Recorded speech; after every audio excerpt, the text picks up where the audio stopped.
poems about church.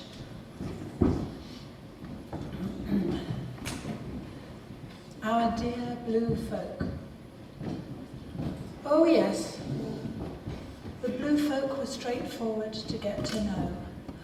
Odd to us, initially, of course, due to being blue, and naturally with their strange umbrella-type spokes protruding from what we took to be their chests. They tangled easily, especially during the piece. But they had two arm-like things, two leggish things. We tried not to worry about their other extremities. And friendly sort of curved up creases in what we now suspect are their faces. Occasionally, they uttered grunty, burpish little sounds at the beginning and end of services, and we allowed ourselves to hope they might be smiling. The way our dear blue folk move, they could almost be said to be walking. And the squelchy, bubbly noises, which we now know so well, we take for talking. And the small, more or less triangular creatures, blue too, which accompany them everywhere, we presume to be either children or possibly slaves. Of course, we still don't know. Blue folk, even those who speak a few words of our language now, never talk about themselves. Right from that day when the very first blue folk walked into church, they came on time, always arriving with a decent 5 minutes to spare. We believed, still believe, that they are humming along, probably, with our hymns, becoming very still through the sermon. Indeed, so still do they become that we sometimes wonder if they've died. They fit in astonishingly well. Whereas those purple people were very different. Shall we just say they caused hiccups? I don't mean real hiccups, naturally, although our dear blue folk do hiccup quietly during both the intercessions and the offertory. No, I mean, things did not go according to plan with those purple people.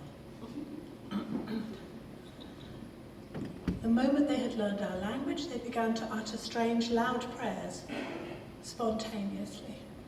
And they started adding odd new verses to old hymns and harmonized, really quite prettily, but without asking the organist.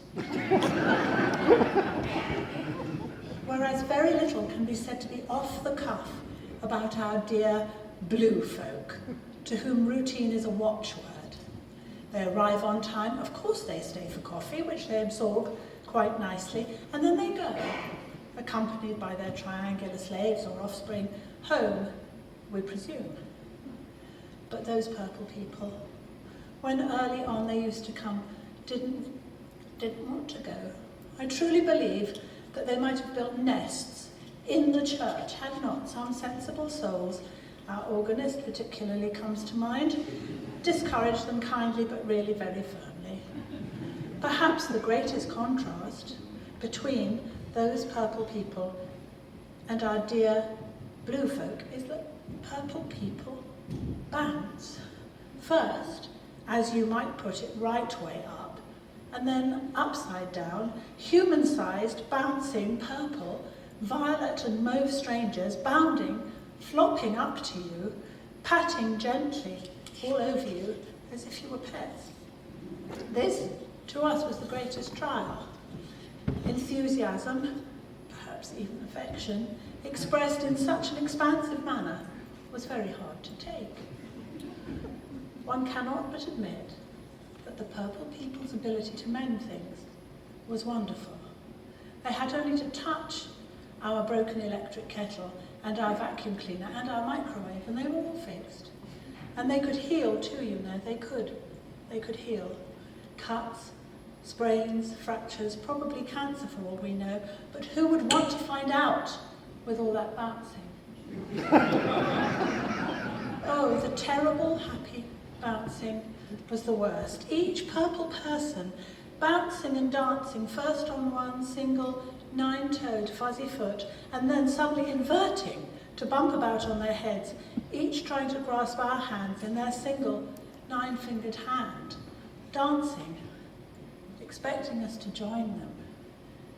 And how could we possibly be expected to stand on our heads in our own church?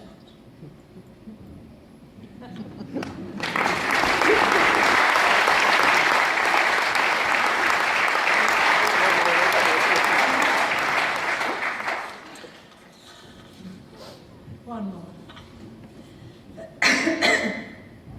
A long path down. As I was resting by the way, I met my church on the long path down.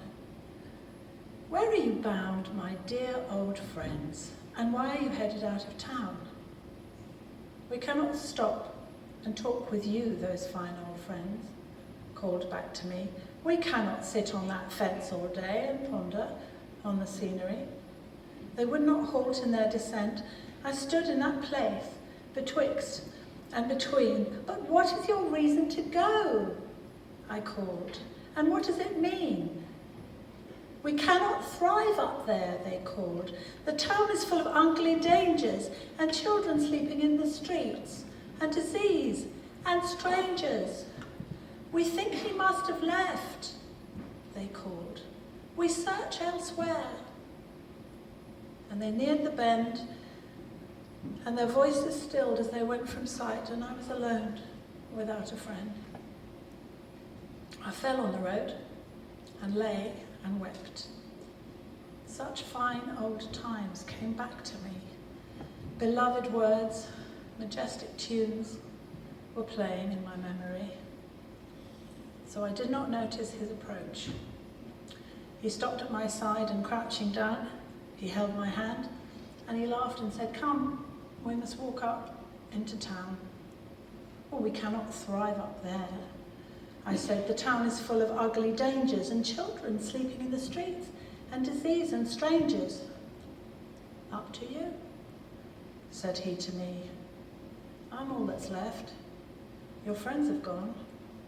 You can follow them, or you can stay here, or you and I can go on." Thank you.